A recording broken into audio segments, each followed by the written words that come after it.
Hey everyone, in this video I'm going to be going over what I feel is the best Mirage build currently. It is going to be a gun build, and before I get into explaining each item and why I've chosen to build these items, I want to first go over Mirage's abilities so you guys can kind of get an understanding of why I built him the way that I built him. So first we have his Tornado, and this is his strongest ability by far, and the reason why it's so strong is one, you get this lift that allows you to easily land shots on your opponents. Two, you get bullet evasion chance for 3.5 seconds after you use this ability, and that is extremely strong for survivability since evasion is one of the most OP mechanics in the game. The way we build our defensive items is kind of built around this evasion mechanic since it is such a core part of his kit. And once you max out your Tornado, which you will max very early on, you get almost 50% evasion chance, and that is super strong in terms of survivability. Next ability that Mirage has is Fire Scarabs. This is a very important ability for determining how I build him. The reason for that is the fact that this ability is kind of trash. And the reason why is because you cannot apply multiple Scarabs to the same enemy, and the cooldown on it is 32 seconds. And even though it's a charged ability, you only get a 5-second window to throw out your Scarabs once it's activated, and then it goes on the full cooldown. It's not like other charged abilities where you can fire it as long as you have a charge of one. The one good thing about it, though, is the fact that you can get up to 25% bullet resist reduction once it's fully upgraded, which means it enables gun builds really hard, since minus 25% bullet resist is quite a lot. And the last part of his kit that really matters when it comes to the build is Jin's Mark, and it basically applies an increasing multiplier on the target every time you fire, and it has a cooldown in between of 2.5 seconds, which is quite long if you want to reach the max multiplier. This ability is his main source of spirit damage, and it takes a long time to build up, so it's not something you want to specifically focus on. Most of the items in the build are going to be mainly based around enabling his gun damage, and his gun is fairly strong. It is a high damage single shot with pretty decent bullet velocity, little revolver thing with a little suppressor. It's kind of a weird looking gun. However, this gun is super strong, and you are able to easily land shots once again due to the Tornado. So we're going to be mainly building gun. Alright, now getting into the item explanation. First I have Ammo Scavenger. This is a very strong item in general. It gives you great base stats, and the passive is super strong on Mirage since a flat 2 ammo is very useful on his single shot, low magazine gun. The spirit power as well is also super strong since he does like spirit damage. It's just not something you want to be focusing on since it is very difficult to stack up. However, if you can get all the passive stacks, it will allow your mark to do quite a bit more damage. Next we have these 3 gun items, and these are basically just going to build into his core gun items. And it's High Velocity Mag, Headshot Booster, and Close Quarters. Close Quarters I think is the only questionable non-basic little gun item upgrade. And the reason why we go Close Quarters is because it synergizes very well with his Tornado, since you have to get into close range in order to make sure the Tornado will hit. Once you're in close, the passive on this will proc and you'll get a lot more weapon damage, so it's just a great value item to buy in the laning phase. Next we have Sprint Boost, very generic, just movement speed item, not much to say about that. We have Extra Spirit here because it can help fill a flex slot, and we're not mainly looking to build Spirit since it's just not that good on Mirage. And next we have the first 1250 item, and that is Kinetic Dash. This is a super good item on him since it will give him a lot of extra mobility. The temporary ammo is very strong since he has a single shot weapon. And the 20% fire rate is also very good for DPS purposes. And here at the end I have these 2 regen items. I kind of forgot to make a regen category and stuck them here at the end here. Yeah, basically if you need regen in lane you would buy these. I prefer extra regen if you just don't really need a big heal, and healing right if you just badly need healing to stay in lane. Alright, next we're going on to the mid-game items, and the first mid-game item I like to buy is Slowing Hex, and this is really good for ganks after you get out of lane, and it synergizes with your Tornado since you can keep people from using their movement abilities and dodging it, as well as, you know, the slow allows you to catch up and run people down, and, you know, just generally makes his abilities easier to hit. Next we have Quicksilver Reload, and I like to bind this onto 3 so you can pop it at any time. It also will do the 65 damage, I believe, on the Jin Mark, so which gives you a nice little burst if you need to pop it just to win a fight if it starts getting close. And yeah, since this ability basically has no cooldown effectively, you can always have Quicksilver Reload as long as the internal cooldown for Quicksilver Reload is up. Next we have Combat Barrier, and we are going to be going barriers as our main defensive items. The reason why, as I've mentioned a little bit before, the Bolt Evasion allows us to get very good uptime on our barriers, since if they're not hitting us, they're not hitting our barriers, and that allows us to keep this weapon damage and fire rate stat bonus up as long as possible, which gives us a lot of offensive potential. The first core damage item I like to buy is Pristine Emblem, and the reason why is that I think that the hybrid damage of Spirit Power and weapon damage is a super nice combo, since he likes both, since you'll get okay value out of Spirit Power, and the weapon damage is super nice, 39% total. And the passive, I think, on Pristine Emblem is super underrated, because, you know, a lot of times, once you're starting a fight, you will have full HP enemies, so that 25% can come in handy quite a bit.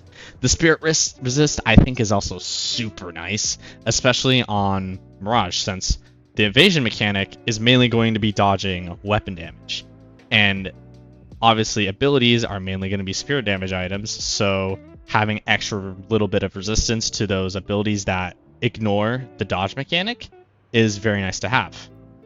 Next we have Headhunter. I think this item is just super strong. The passive is ridiculous, since an extra 140 on one shot is crazy for initial poke.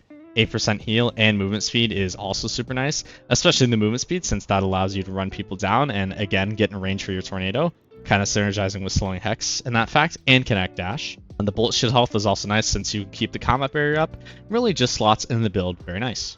Next we have Bullet Lifesteal, and the reason why I get this item so late is because I feel like you need these couple gun items to really have enough DPS to make the Lifesteal have enough value to be worth buying. This will just make sure that if you really need sustain at any point during the game, you will just be able to hit the wave or hit a camp, or mid-fight it can clutch out quite a bit, and it's a pretty cheap, low-value item. If you're doing a lot of damage, this is great, and you can do a ton of gun damage as long as you're hitting your combo with Tornado into Fire Scarab.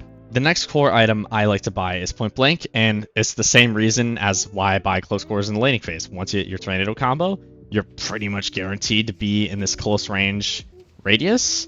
The extra stamina adds on to the super mobility that you get from all these earlier items that give you movement speed, and also the slowing that allows you to get in range. And yeah, basically once you're in close range, you can really start to melt people. 50% extra damage, that is serious hurt.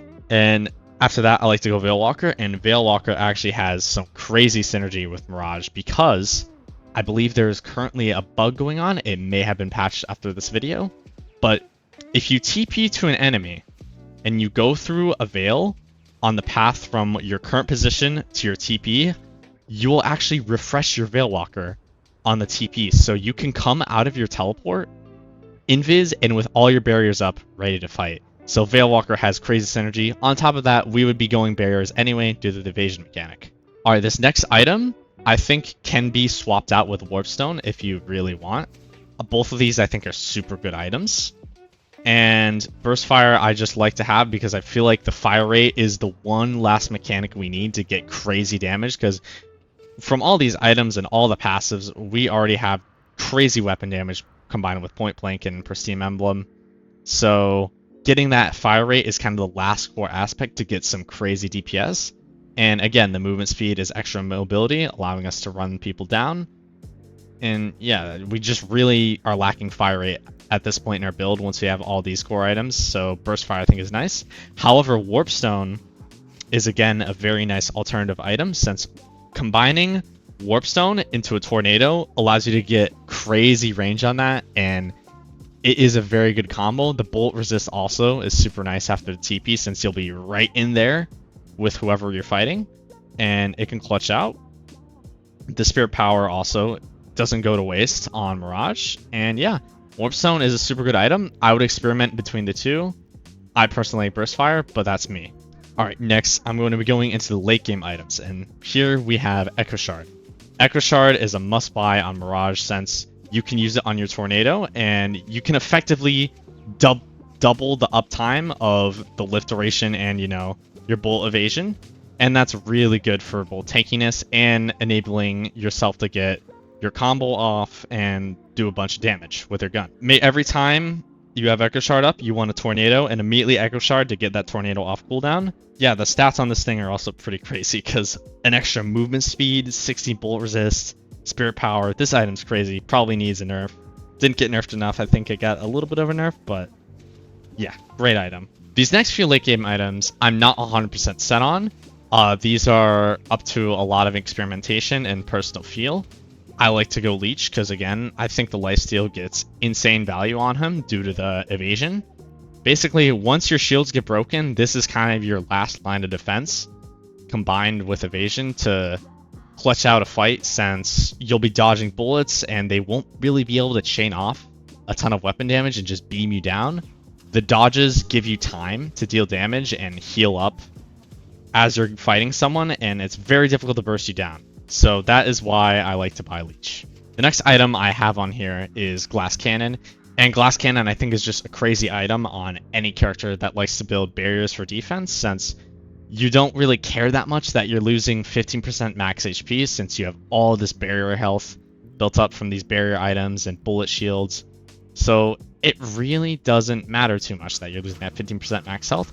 And as a trade-off, you're getting 88% base weapon damage, which is without any stacks at all. And that is extremely strong. It's really the most weapon damage you can get in a single item, so I think Glass Cannon is just a ridiculous late game item in general on all characters, not even just Mirage. Next we have Crippling Headshot. I don't think this is like a really game-breaking item or playstyle-making item. I just think it's a solid item. It's good to cut down resists in the late game. You get a little bit of extra lifesteal too, so that is nice to have. I think it's just a solid item that really a lot of gun characters can buy in late game, so I put it on here. Next we have Ethereal Shift, and I probably should move this up in the order. I don't really have these in order, these late game items in order. These kind of depend on the situation, but Ethereal Shift is very strong since you can stall out the cooldown for your tornado. Like, let's say you've tornadoed once, you use the Echo Shard, you tornadoed again, and you're fighting and you just need a little bit of time to regain that one last tornado to clutch out the fight. You can pop this. Going Intangible has a lot of defensive value at dodging a lot of ultimates or just buying time for your team. Ethereal Shifts is just in general a great item, and you are very cooldown reliant on your tornado, so being able to stall for that is super nice. And last on this list, I have Soul Rebirth. It did get a pretty big nerf with that 15-second increased respawn time, so I would only buy this if one death will lose you the game and you have an exorbitant amount of money. I also have a little upgrade section for Sprint Boost and Improved Spirit if you just have a ton of souls and you don't really know what to spend it on. We also have a situational item category here. This is basically just counter items. I think Unstoppable is probably the best out of all these situational items. I find that this can be very useful since hard CC is one of the #1 counters on Mirage, since if you're not up and constantly outputting damage, you won't be able to lifesteal with Leech or be popping your tornado, getting your evasion up. So making sure you're just not going to get chain CC'd in one shot by some random abilities is very good to have. The fact that it gives you spirit resist now is also very, very nice. Love it. If you've enjoyed the video and the build so far, I would appreciate a like and subscribe, as well as commenting any questions or suggestions you have for me to change to this build. All right, next, going over experimental items. I think Duration Extender could potentially be very good on him since it extends the bullet evasion and the lift duration on his tornado. And that is super, super strong. However, I just don't feel like this item can enable him to do much damage with his weapon. And it also costs quite a bit. And I feel like that soul amount is just better spent into rushing Echo Shard and getting that as soon as possible, since that is ultimately going to give you much more effective bullet evasion and lift duration, since you get 2 charges of tornado effectively as long as you use it properly. So that's why I don't build superior duration. Active reload I think could potentially be a really good item on him. I just have trouble finding flex slots for him since I built Kinetic Dash, and you kind of have to build these core items in my opinion, as well as you'd want to leave a slot for either Burst Fire and Warp Stone. So I kind of just struggle to find flex slots for active reload. However, if you find that Kinetic Dash just isn't that good of an item on him, then I think by all means active reload could be very nice. For slowing bullets, I just don't like it since I'm running out of, flex slots here. And in terms of being able to catch up to enemies, you already have this 80% innate slow on your Jin's mark. So really the best way you can catch enemies at that point is just increasing your own movement speed. So just slowing the enemy, okay, a little bit more. I'm like, meh, not that great. Next on the list of experimental items, we have Shadow Weave, and I think that I may actually remove this from experimental items because there is a serious problem, and that's the fact that it gives you ambush spirit power. But the thing is that the ambush only lasts 8 seconds. And the duration to get your max multiplier up is going to be around 10 seconds, especially once you start adding on extra multipliers. And even with the minus 0.5 second cooldown, yeah, your stacks will have less of a cooldown, but you have more stacks to go through. So in the end, you usually will run out of the ambush duration before you can actually get damage on your mark, so it just doesn't have much synergy. The fire rate is good, but if you've built burst fire, you don't really need any more fire rate at that point, so I don't like building Shadow Weave for that reason. The next one is Phantom Strike, and I actually think Phantom Strike is a crazy toxic item to go on Mirage because you can just Phantom Strike tornado someone and they basically can't play the game. However, outside of that, it's just not that useful in my opinion. If you really want to say fuck you in particular to somebody, I think Phantom Strike is pretty good. Alright, this last section, I'm going to be going over some items at the moment you should never ever be buying on Mirage. The first one is Extra Charge, and the reason why is, as I've explained before in the video, Fire Scarabs literally doesn't work like any other charge ability, and for some reason has this one big cooldown, and you also cannot apply multiple Scarabs to the same enemy. So that means Extra Charge is basically useless because when the heck are you going to be applying 5 Fire Scarabs each to every single enemy within 5 seconds? That is never going to happen. That situation will never happen. So why would you ever get this Extra Charge? The next item you should never buy on Mirage is Mystic Burst. And the reason why is because it is extremely difficult for you to apply the Mystic Burst proc. On Tornado, you can barely get enough damage to be able to proc Mystic Bursts after getting quite a few, like 3 to 4 spirit items. You barely get enough damage, and even then, if someone has spirit resist, your tornado won't be doing 80 damage to them anymore, and it'll just kind of be useless since it can't proc it. Since if they have even minus 10% spirit resist and you have barely 80 damage, it's not going to proc Mystic Burst. And Fire Scarabs right now is actually bugged and does not proc it. As you can see, I'll buy and show it. It literally just doesn't proc it. As you can see, it did 94. I think the reason why is it doesn't count as actual raw damage. It counts as a max health steal. So that's why it doesn't apply Mystic Bursts. The third ability that can proc Mystic Burst is Jin's Mark, but it takes a very long time to get up to the point where you have enough stacks to proc it. And usually Jin's Mark is like the very last hit to kill the enemy after you've already done all the damage with your gun. And Improved Burst is even worse because at that point there's no way you'll ever proc it on your Tornado. And really there's just a lot better spirit items you can be going. Another bait item on Mirage is Improved Cooldown. And I think a lot of the reason why people are buying this is because they think it decreases the cooldown between multipliers for the stacks. However, it doesn't. Now this may change later on, and heck, this may even be a tooltip bug. As of now, it's just really not super useful. I guess it can help with your tornado cooldown getting back up, and having more tornado uptime is always useful, but for just that, it's really not that good of a value. And yeah, so that is all I have in terms of info as of now on the current Mirage build. Later on, after I played more Mirage and got more games in, I'll be making an Ultimate Mirage guide. If you're excited for that and you liked this video, I would appreciate, once again, a subscription and a like to the video. And again, make sure you comment any suggestions or questions. And that's it. I'll see you in the next one.